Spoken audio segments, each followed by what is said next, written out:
All right, 10th grade chemistry students, this is Mr. Rodriguez, and today we will be completing the lava lamp lab. You should have your lab sheet in front of you, printed out, just so you guys have some instructions to follow. Right here, if you are doing the lab with me, you should have all these materials under the materials needed section. Or if you are just observing the lab and you did not get the materials, just go ahead and just continue watching.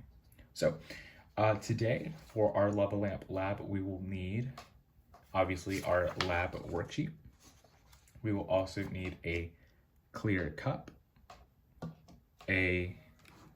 one cup of oil, some distilled vinegar or just regular vinegar, some baking soda, 2 things of food coloring of your choice. You can make it whatever color you want, some water, a tiny glass to put your mixture in, and then you will also need some measuring cups. You will need 1/4 of a cup, a teaspoon, and a cup. All right, so let's get started. So we will begin first by getting our clear cup. We will pour in 1 cup of oil. So let's try to not make a mess and get your little measuring cup, and then get your vegetable oil.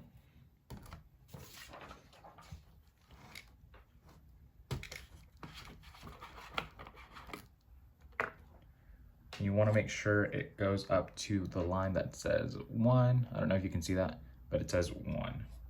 It's 1 cup.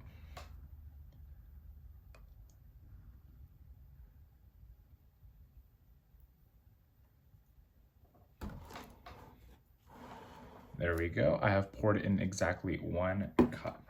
So we can now put the lid on our oil and set that aside because we won't be needing it anymore.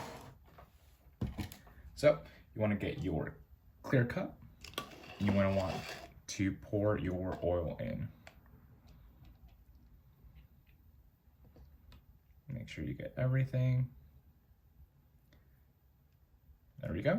Set this aside, and now you will be needing your vinegar.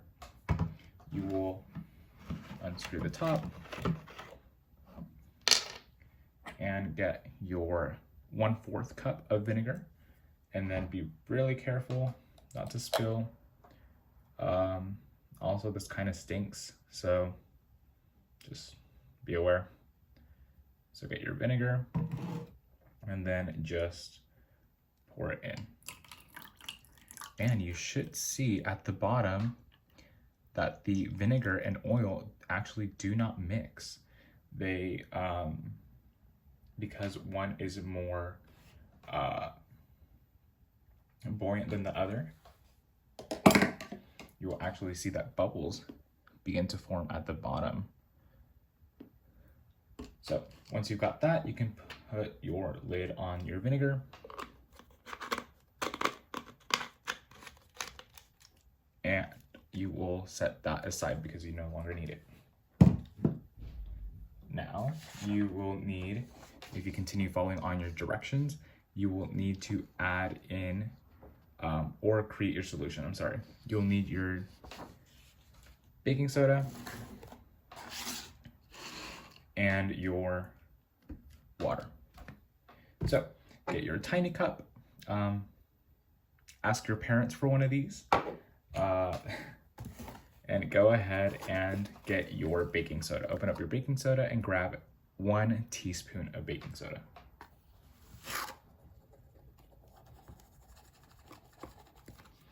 Make sure to shake the excess off so you don't put too much. There we go. That is 1 teaspoon, and then just add that into your little cup. Then close that up and be very careful not to spill this because it will get everywhere. And then you will also need some water. unscrew the top. And same thing, be very careful not to spill it. Get your teaspoon of water and then pour it into the cup. And then add just a little bit more just because. There you go. You've got your teaspoon of baking soda and your teaspoon of water. Now, get your cup of oil and vinegar and use a little stick or whatever you have to mix it in. Just mix it around a little bit, just so everything gets combined. And then you can also go ahead now and start putting in your desired food coloring. Today I'll be using yellow and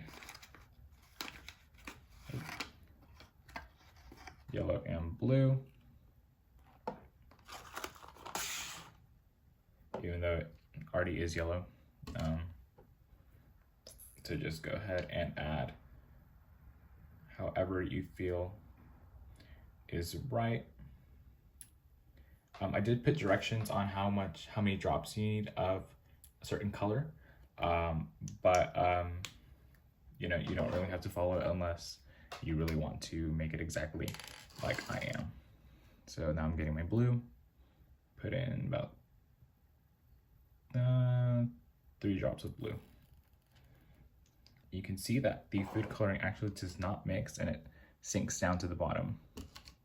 So now you will get your little stick again and mix it around.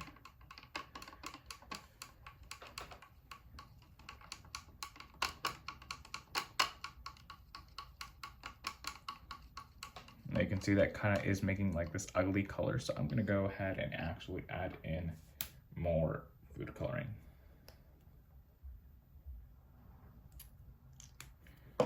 2 drops of yellow and then 3 drops of blue.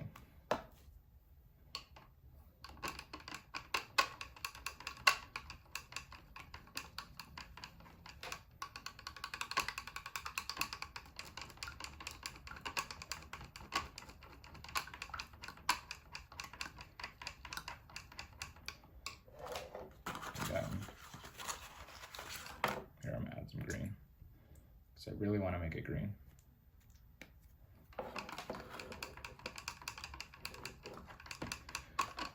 All right, so you kind of get this like nasty green, but it's okay. So now you will actually take your mixture, mix it around a little bit too, and then you can begin pouring it in. And you can see that it actually starts to fizz. And if you actually look at the bottom of your cup, you can see that it does resemble a little bit like a lava lamp. The air bubbles begin to rise, and then they also sink down in little clumps. I don't know if you can see that, but you can actually see that it does resemble a little lava lamp. So when completing this lab, your big question is, why do you think this experiment works? Why do you think this reaction occurs? So that's what you want to keep in mind while completing this lab. And you also want to go ahead and finish up your post-lab questions, like what occurred when you poured in the mixture to the solution? Why did blobs form when you poured vinegar into your oil? What would happen if you added too little of the mixture into the solution? So that is it for today's lab. I hope you guys enjoyed it as much as I did, and I hope to seeing you guys back in school soon. All right, have a great day, guys.